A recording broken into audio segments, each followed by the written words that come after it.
Hi friends, మనం రాగి పిండి దోశ ఫ్రెండ్స్ ఎలా చేస్తామో చూసేద్దాం ఫ్రెండ్స్.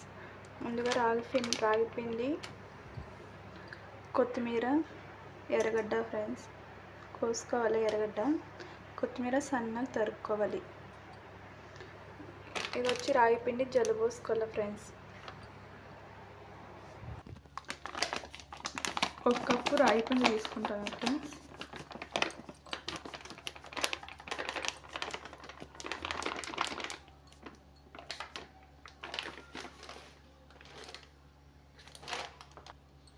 తీసుకున్నాం కదా,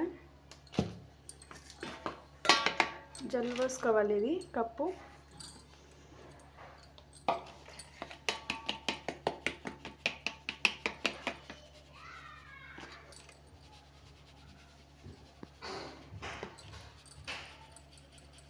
జలుబోసి వేసుకున్నాను. గోధుమ పిండి అర్ధ కప్పే ఫ్రెండ్స్. కొంచెం తక్కువగానే వేసుకోవాలి. ఇది ఎక్కువగా వేసుకోకూడదు. రాగి పిండి దోశ కాబట్టి రాగి పిండిని ఎక్కువగా ఉండేటట్టుగా చూసుకోండి. తక్కువగా ఉండడం చూసుకోవాలి. అర్ధ కప్పే తీసుకుని చూడండి. ఇది జలుబోసుకున్నాము. ఇప్పుడు ఇందులో పెట్టుకొని ఇదే జలుబోసి వేసుకున్నాం.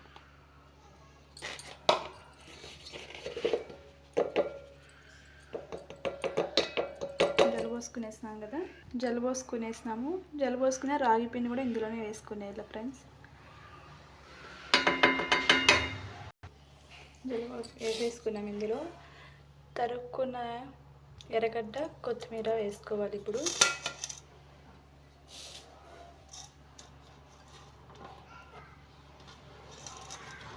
వేసుకుంటున్నాను.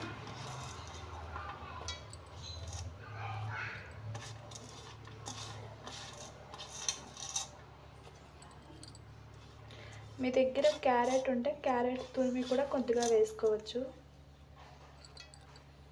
2 పచ్చిమిరపకాయలు కూడా వేసుకోవాలి ఫ్రెండ్స్. కోసి చెప్పేది మర్చిపోయాను ఫస్ట్లో. సన్నగా తురుముకున్న పచ్చిమిరపకాయలు వేసేసుకోవాలి. కొద్దిగా సాల్ట్,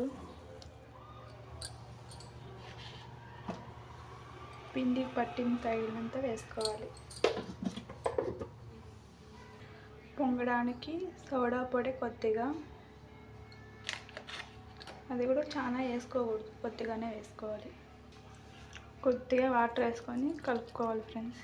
ఎక్కువ వేసుకోకూడదు, కొద్దిగానే వేసుకొని కలుపుకుంటూ చూసుకోవాలి. రెండు మిక్సింగ్ చేసుకోవాలి.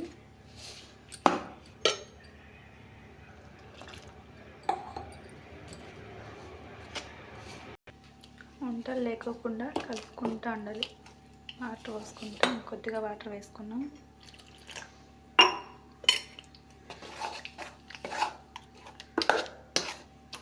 వంటలు ఉండకూడదు. చూడండి ఫ్రెండ్స్, ఎక్కువ పతలా కాకోకుండా మందంగానే ఉండాలి. కొద్దిగా ఇలా ఉండాలి. ఎక్కువ వాటర్ వేసి పతలా చేసేసుకుంటే దోశ రాదు మళ్ళీ. ఓకేనా? ఇట్లా ఉండాలి ఫ్రెండ్స్. పెనం పెట్టుకున్నాము.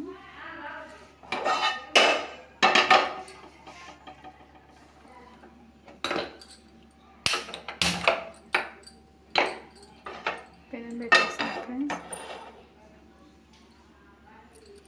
పెనం హీట్ ఎక్కుతుంది.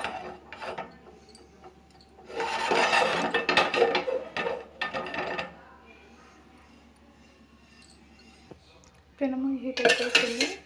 ఆయిల్ వేసుకున్నాం. ముందుగా ఆయిల్ వేసుకోవాలి.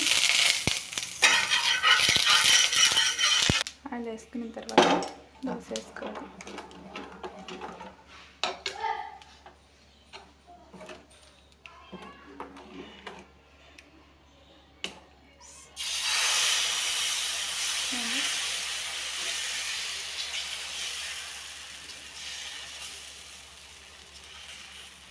ఇది చిన్న పెనం కాబట్టి కొద్దిగా చిన్నదిగానే వస్తుంది ఫ్రెండ్స్. కొంచెం మందంగానే ఉండాలి, పతలా చేసుకోవద్దండి, తునిగిపోతుంది. చూడండి, వేసుకునేసేలా అది కొంచెం వైట్ వచ్చినప్పుడు ఆయిల్ వేసుకోవాలి, ఇప్పుడే వేసుకోకూడదు ఆయిల్. అది కొంచెం వైట్ మారుతుంది కదా, అప్పుడు ఆయిల్ వేసుకోవాలి. చూడండి వైట్గా వచ్చేసింది కదా, ఆయిల్ వేసుకున్నాం.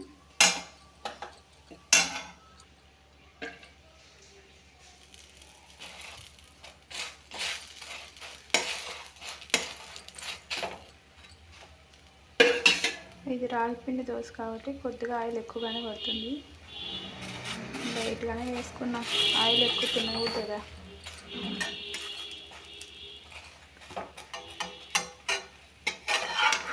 చూడండి బాగా తిప్పిచ్చేసి ఇటు సైడ్ అటు సైడ్ కాల్చాలి ఫ్రెండ్స్. ఇది బాగా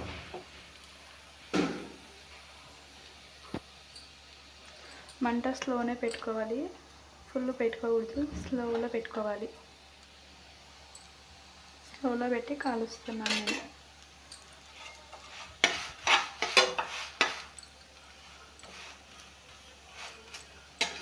ఇది రాగిపోయి కాబట్టి చపాతి వచ్చినట్టు వచ్చింది. మెల్లిగా తిప్పుకోవాలి, లేకుంటే ఇలా తునిగిపోతుంది. మెల్లిగా అలా ఇలా తిప్పుకుంటూ ఉండాలి. కొంచెం తునిగిపోయింది కాబట్టి మామూలు దోశ వచ్చినట్టు కాదు ఫ్రెండ్స్. ఇది కొంచెం కష్టంగా ఉంటుంది దోశ వేయడం, తునిగిపోతూ ఉంటుంది. మనం మెల్లిగా తిప్పుకోవాలి, ఏమంటే టేస్ట్ అయితే సూపర్గా ఉంటుంది ఫ్రెండ్స్ తినడానికి. చూడండి తిప్పుకోవాలి. ఇది కాలిపిండి ఎత్తేద్దాం ఫ్రెండ్స్, ఇది తీసేద్దాం, వేరే గిన్నెలో వేసేసుకున్నాం. తునిగిపిండి ఇంకోటి చూపిస్తాను చూడండి మీకు. కొద్దిగా ఆయిల్ వేసుకోవాలి ఫ్రెండ్స్.